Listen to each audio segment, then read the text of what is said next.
మద్యం కూడా రాబోయే రోజుల్లో వచ్చే ఆదాయాన్ని తాకట్టు పెట్టి బారో చేశారు. అది కూడా ఎంత బారో చేశారు ఇంకా ఎతకాలి. ఇవన్నీ ఒక్కొక్క ఎక్కడెక్కడ ఉన్నాయో మనకే తెలియదు. ఇప్పుడు మనం చూసాం, ఆఫీసర్లు మొన్నటి వరకు అడ్డదుడ్డంగా సంతకాలు పెట్టేవాళ్ళు ఎక్కడున్నారు, అడ్రస్ లేరు. ఇప్పుడు చాలా సమస్యలు ఉన్నాయి. బట్ ప్రజలు ఇచ్చినటువంటి మ్యాండేట్ చాలా స్పష్టంగా ఇచ్చారు. చాలా మంది నన్ను అడిగారు ఒక మాట, ఇలాంటి క్లిష్టమైన పరిస్థితుల్లో మీరు ఏం చేయగలుగుతారని అడిగారు. ఎలక్షన్ల ముందు కూడా నేను ఒకటే చెప్పాను, ఏం చేస్తారని మీరు అడుగుతున్నారు. నేను పారిపోవడానికి సిద్ధంగా లేను, ఫేస్ చేస్తా. తప్పకుండా మళ్లీ రాష్ట్రాన్ని పూర్వ వైభవం తేవడం కోసం పునర్నిర్మాణం వైపు ముందుకు పోతానని చెప్పా. అందుకే నేను అధ్యయనం చేస్తున్నా మీ అందరి ద్వారా. చేసిన తర్వాత అమరావతి కూడా ఏం చేయాలో నిర్దిష్టంగా చెప్తాను, ముందుకెళ్తాం. రాజధాని ప్రాంతంలో భూములు ఏమైనా తాకట్టు పెట్టారా సార్? రాజధాని ప్రాంతంలో భూములు కూడా ఏమైనా తాకట్టు పెట్టారా? చూడాలి, రికార్డ్స్ అని చూడాలి.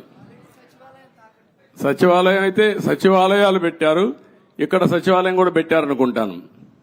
చూడాలి, ఆ రికార్డు చూడాలి. సార్ ఓకే సార్, నమస్తే సార్. నా పేరు వేణు, నేను రాజధాని రిపోర్టర్ని సార్. ఒక 12 సంవత్సరాల నుంచి ఇది రాజధాని కాకముందు నుంచి ఇక్కడ ఉన్నాను.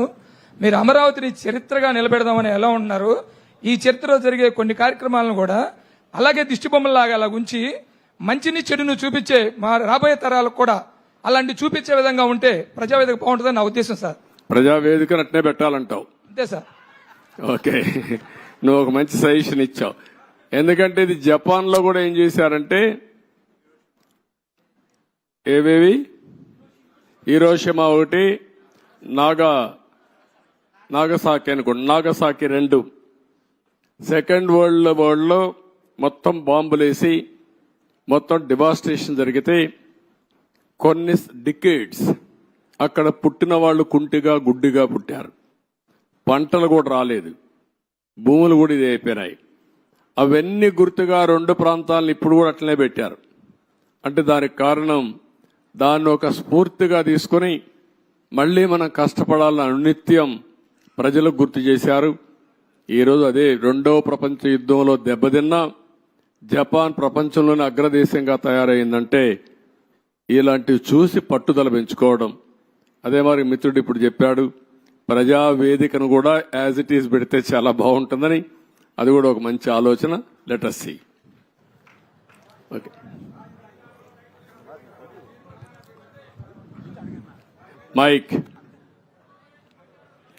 మైక్ ఒకసారి ఆయనకు. హలో. సేకరణ చేసిన తర్వాత కూడా సీడ్ యాక్సెస్ రోడ్డు మీద అర్ధరేతులు ఇసుక అక్రమ రవాణా జరుగుతుంది సార్. దాని మీద అంటే నేరాలు అలవాటైన వాళ్ళకి ఇంకా కూడా మారలేకపోతున్నారు. ఒకటే చెప్తున్న అధికార యంత్రాంగానికి కూడా, ఏ అధికార యంత్రాంగం ఇప్పుడు రాష్ట్రంలో ఉన్నారో మళ్లీ ఎక్కడ లాలూచలతో వదిలిపెట్టండి, ప్రజాహితం కోసం పనిచేయండి. ఒకవేళ రేపటి నుంచి ఎక్కడైనా కానీ మీరు చెప్పింది కానీ జరిగితే తప్పకుండా అధికారులపైన కూడా యాక్షన్, కఠిన చర్యలు ఉంటాయి. డెఫినెట్ గా తీసుకుంటా, వదిలిపెట్టను. మీరు కూడా ప్రజల్లో చైతన్యం రావాలి, గట్టిగా నిలదీయండి.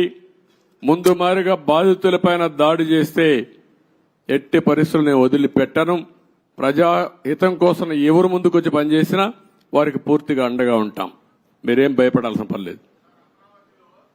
అమరావతిలో ముందుగానే ఈ కార్యాచరణ ప్రణాళిక స్టార్ట్ అవడం కోసం ఏ అయితే ఎక్కువ శాతం బిల్డింగ్లు 60-70% పూర్తయ్యాయో వాటన్నింటినీ ఇంత ముందులాగా పలానా బిల్డింగ్ పలానా శాఖకి అని కేటాయించినట్లు కాకుండా, ఏదైతే మన ప్రభుత్వం నడవడానికి, వేగంగా నడవడానికి అవసరమో వాళ్ళకి కేటాయించైనా ఇక్కడ జనసంద్రాన్ని దీన్ని పెంచి త్వరగా అమరావతి అనేది కార్యాచరణలోకి రావాలని రిక్వెస్ట్ చేస్తున్నాం సార్. అదే మొత్తం అదే కదా, మన ఆలోచన కూడా అవే కదా.